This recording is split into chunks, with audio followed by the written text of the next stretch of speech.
Hey guys, and welcome to Petrol Ped. Now, a few weeks ago, we bought this, a 2020 Porsche Macan GTS, and it's safe to say so far we are absolutely loving it. But I thought it would be quite interesting to compare it with the very latest version of the Macan GTS, because although from the outside they look very, very similar, quite a lot has changed.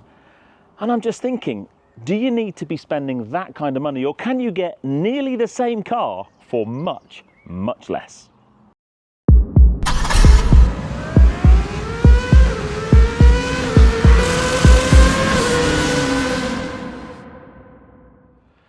Now, first up, I think we need a little bit of Macan history, but I also need to say if you can hear engines in the very distance, that's because Goodwood 82nd members meeting is on this week and we can hear the circuit from here. But we first saw the Macan all the way back in 2014, and when it launched it had a number of different engine options, including petrol and diesel variants. But for the GTS, we first saw that in 2016, because the first generation of Macan has had 3 updates. Unfortunately, they don't call it .1, .2 and .3 like they do in the 911 world. We'll just call it Update 1, Update 2 and Update 3. We'll get on to the second generation of Macan very shortly. But yes, in the first update in 2016, that's when we first saw the GTS, which is normally when Porsche just put lots of little things on a car just to make it the best version of itself. Now, there is an argument to say that on the Macan, that isn't quite the treatment that you would get on something like a Boxster or Cayman or 911, but it's still very special. Now, unfortunately for this video, I couldn't get a very first generation car or an Update 1 car. Where we're going to start is with this, because Update 2 came in 2019 and this is a 2020 car. There were some chassis changes between this and the Update 1 cars, but most noticeably were the exterior bodywork changes. The rear tail lights and the front of the car look very, very different, and the model range, you had the base Macan, the S, the GTS and then the Turbo.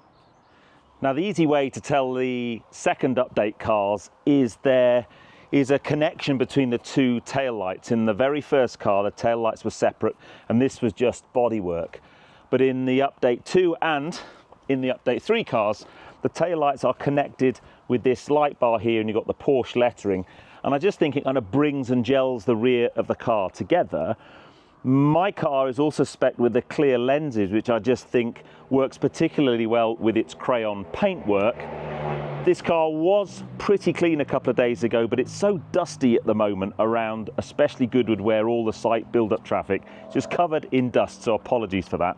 But yeah, the rear, big difference, this connecting light bar. There's some big changes up front as well. Now, if you tune into the channel regularly, you will probably have seen a couple of weeks ago me fitting these Zunsport grills.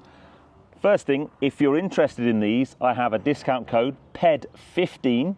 If you head to Zunsport using the link in the description below, you can get your grills for whatever manufacturer of car you have, because they have a whole range of different grills and you can fit these. I think aesthetically they look great and they stop horrible bits of rubbish going inside your grills.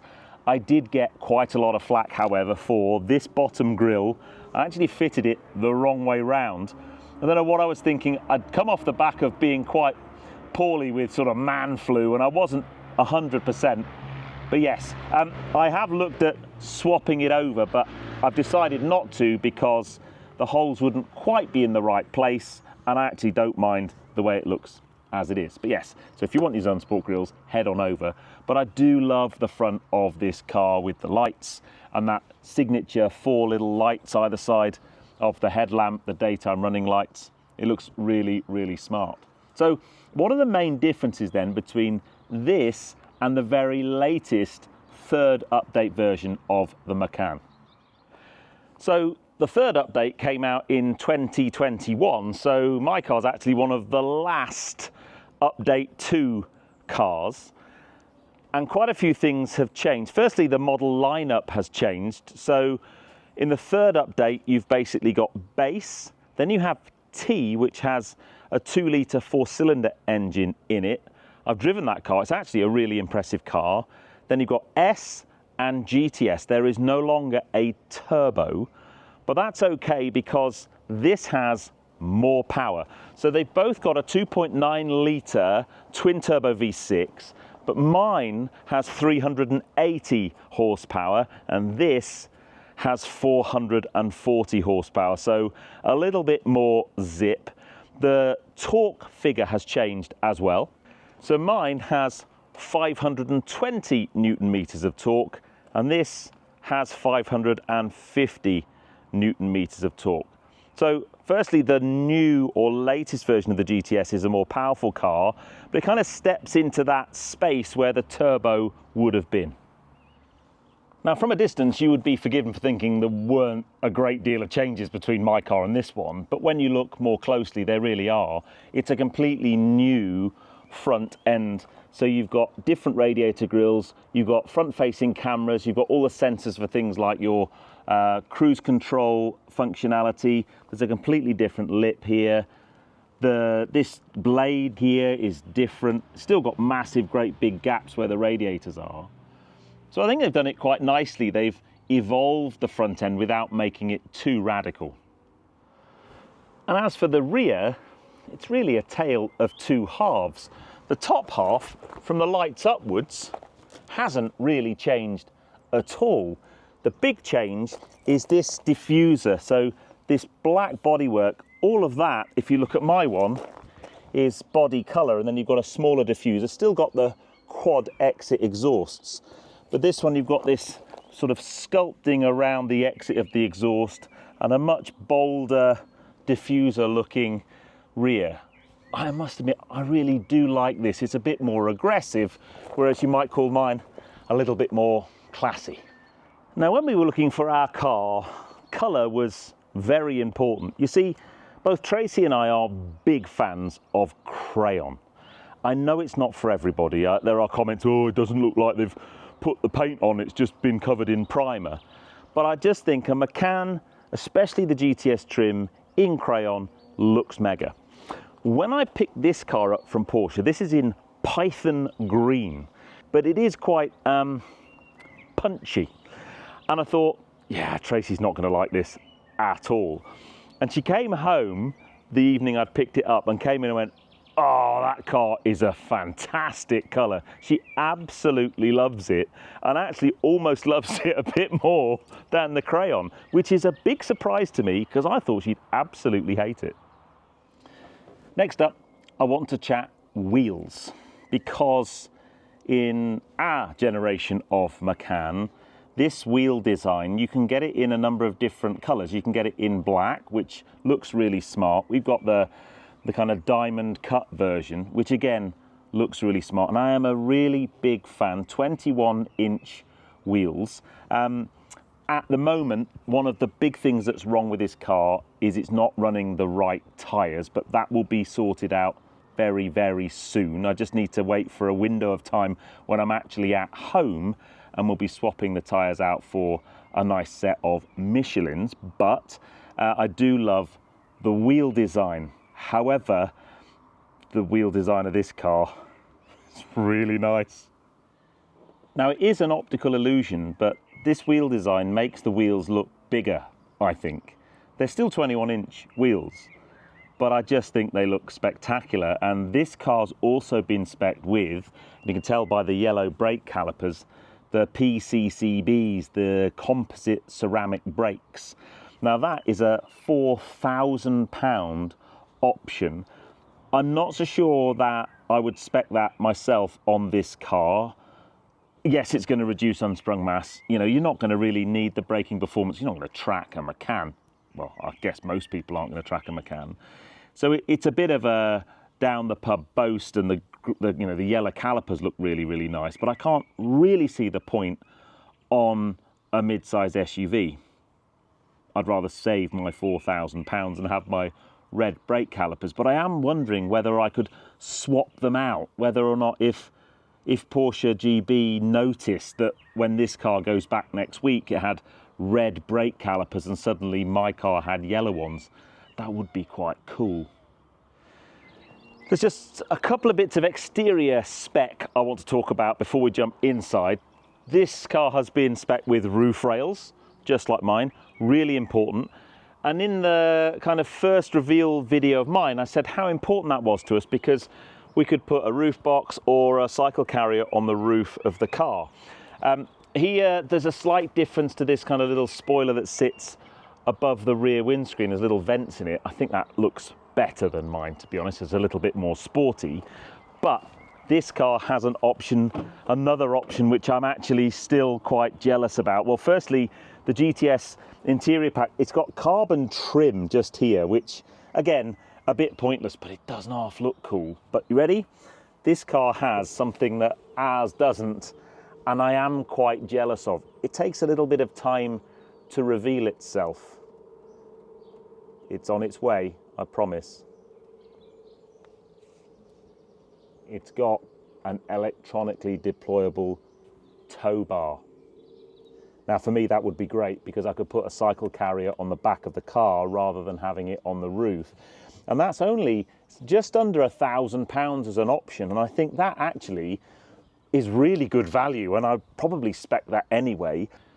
Now if you were wanting to tow a trailer, that can tow up to 2.4 tons. So not the biggest capacity, but actually still quite impressive for this size of car. But yeah, I do quite fancy one of them. Unfortunately, I don't think that's going to be quite as easy to retrofit as a set of carbon ceramic brakes. Now I may be being a little biased here because this is my car, but I do think the interior of this car is beautiful. It's a lovely place to sit. And both of these cars have what's called the GTS interior pack, and that elevates the interior of these cars. First off, you get race text on the seats, you get lovely, this car's got crayon stitching, GTS logo in the headrests, it's got leather everywhere, lovely crayon stitching on the doors, along the dash. It's a beautiful place to be. But the thing for me that absolutely sets this car off is this, real buttons. And I know for some of you there may well be too many buttons there. Not for me. There's a button for everything and it's really easy to interact with, and I love it. I absolutely love it.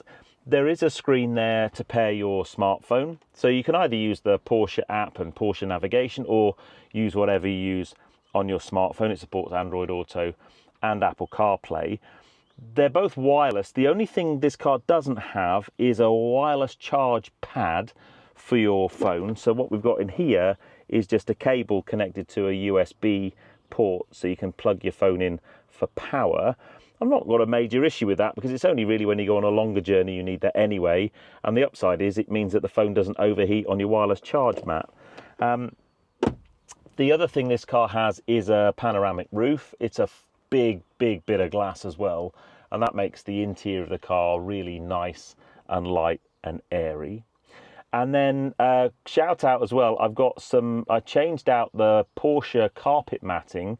I got sent some of these mats by Michelin. They're a Michelin partner, a company called Car Mats for You, and they're really nice. The one under my feet, although it's a little bit minging because we've been jumping in and out of the car with muddy boots on, it's got like a bit of cross climate 2 tyre where your heels go. I really like those because these are the winter versions of mats, and when you're jumping in and out of the car, I've been to the beach this morning with the girls, you jump in the car with sand on your feet, and it means you don't worry so much about the carpet because you can just wipe these clean. So I like those a lot. But let's jump into the Python Green GTS and see the interior in there and see what changes there are. Well, first thing, pretty much the same seats. The big difference here is the stitching in my car was all crayon. In here it's all Python Green, and I've even got Python Green seat belts. They're quite bold, aren't they?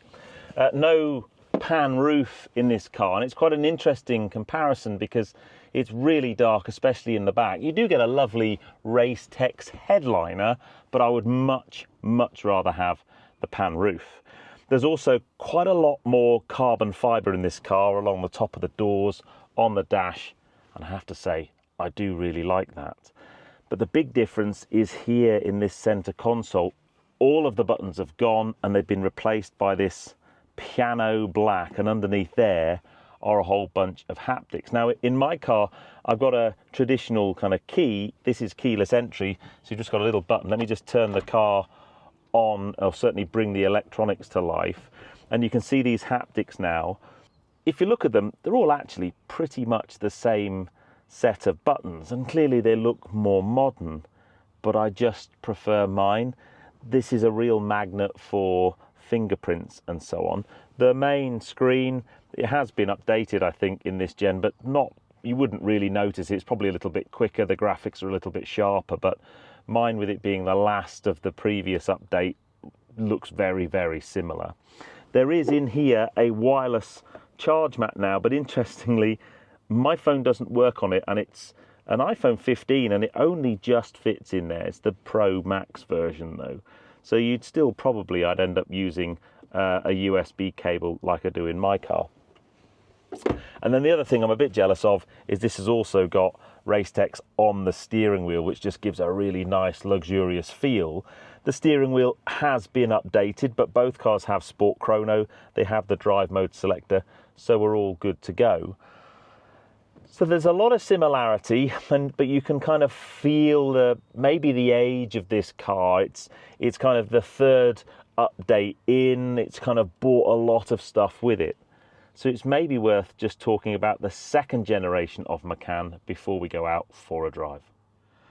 So before we go out driving then, we probably need to just quickly mention the second generation of Macan, which launched last year in 2024, and that is the all-electric Macan. I drove the turbo up the hill at Festival of Speed last year, and I have done a review of the base Macan EV.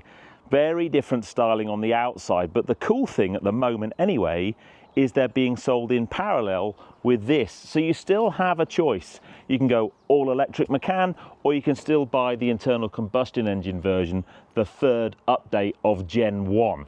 Hopefully that makes sense. Now I think we go for a drive, and the first car we're going to go out in is that one. So first thing you need to do when you get in this car is either put it into sport, but that firms up the dampers to the first of the 3 damper firmness settings, or I've set an individual mode which keeps the suspension at its softest setting but turns on the exhaust valves and put it in sport mode. And that is my preferred way to drive this car. And straight off the bat, the best thing about this car is the noise. The V6 just sounds mega.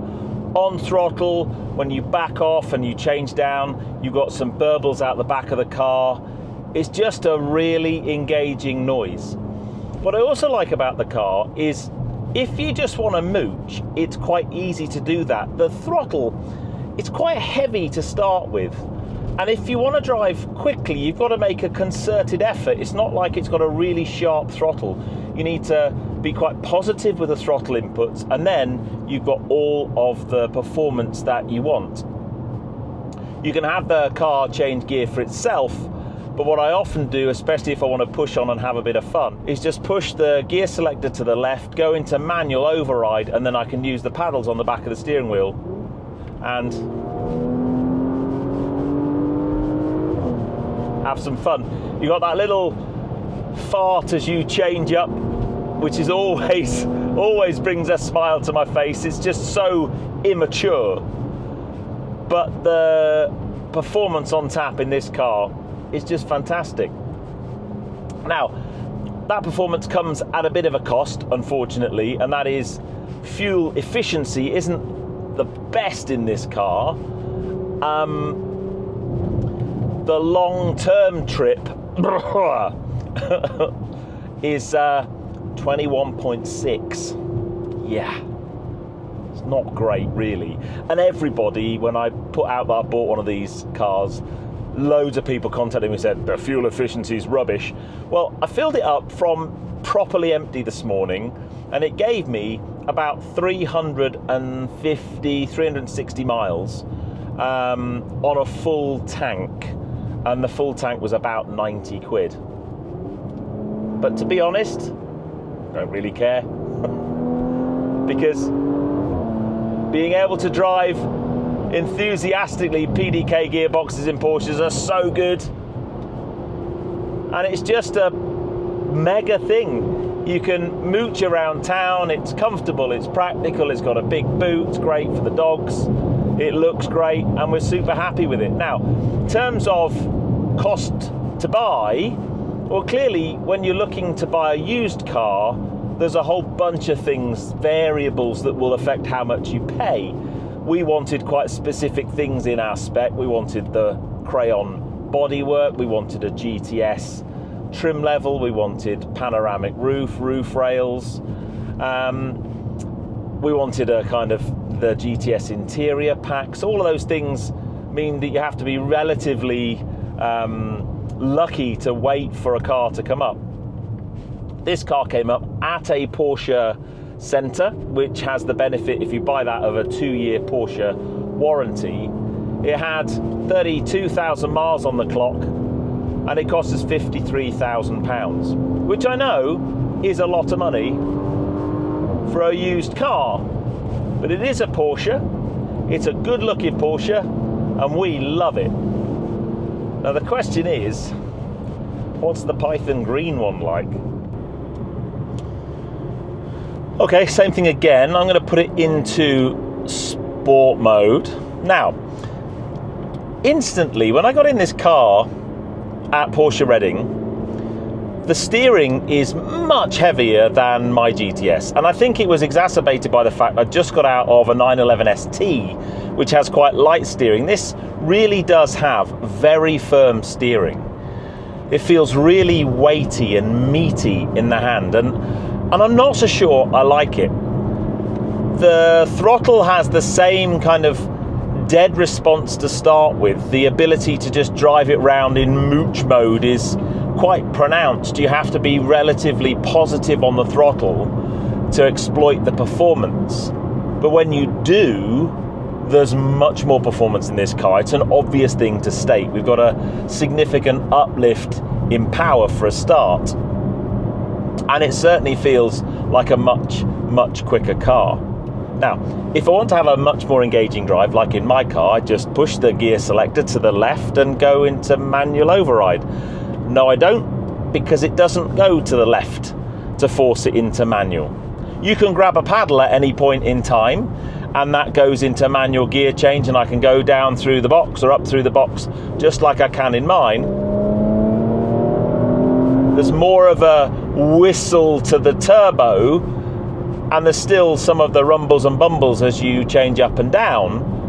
And I'm now in manual, but if I don't touch those paddles, it's now gone back into drive. And I can't find a way, and I might be being dim here, so if anybody knows how to do it, then please put in the comments below, because I'm sure many of the Porsche fanboys and girls will know. I can't see a way to fix this into manual override, and I think that is a massive shame.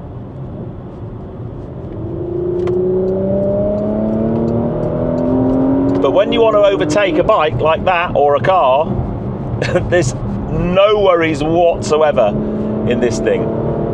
I don't think it's quite got the same noise as mine, but then one of the challenges is the noise regulations have got more and more strict. Mine 2020 car's still going to have OPF filters and still going to have that kind of restrictions in place, but it was in the early days, and every year since then the noise requirements and the emissions requirements have got stiffer and stiffer and more challenging for the manufacturers. What that generally means is cars just don't sound as good. So I've got a lift off, I've got some little rumbles from the back, but nothing major. But I tell you what, when you want to put your foot down, this car is significantly quicker than mine, and mine's quick. The thing I find amazing about Porsche with Macan, and to some extent Cayenne as well, is they're able to give a mid or large size SUV this sporty, dynamic feel when you're driving it. It's really very, very clever, an impressive trick to pull off. It gives the car two personalities, really. It's the everyday, usable, practical stuff mover.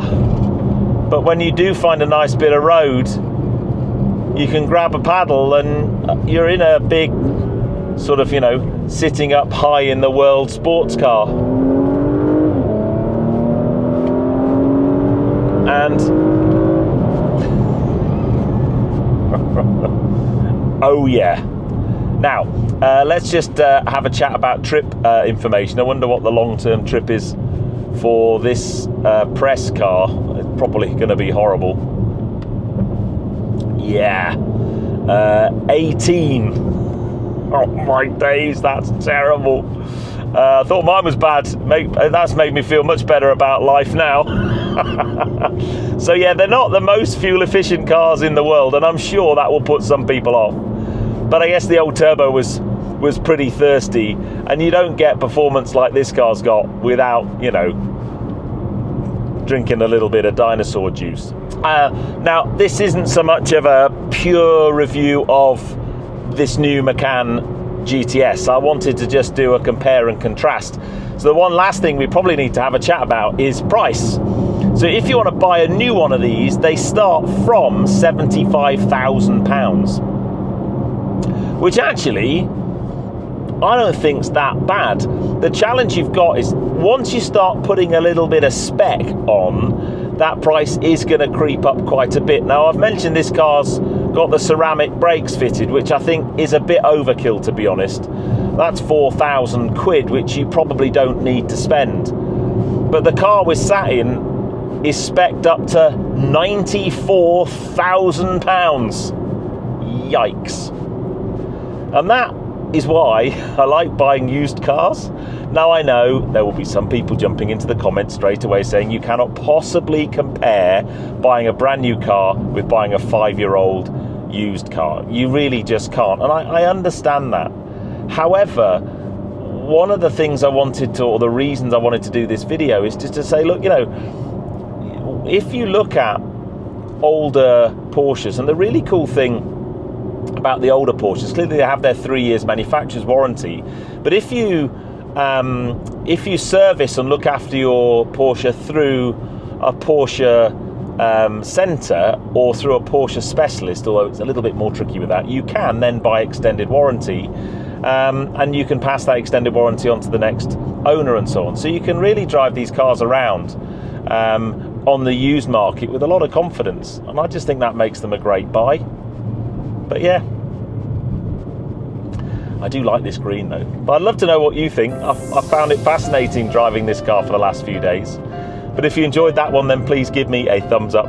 Comments below are always welcome. And if you haven't done so already, please subscribe to Petrol Ped for plenty more content to come. And I'll see you on the next film. You take care, guys. Drive safe.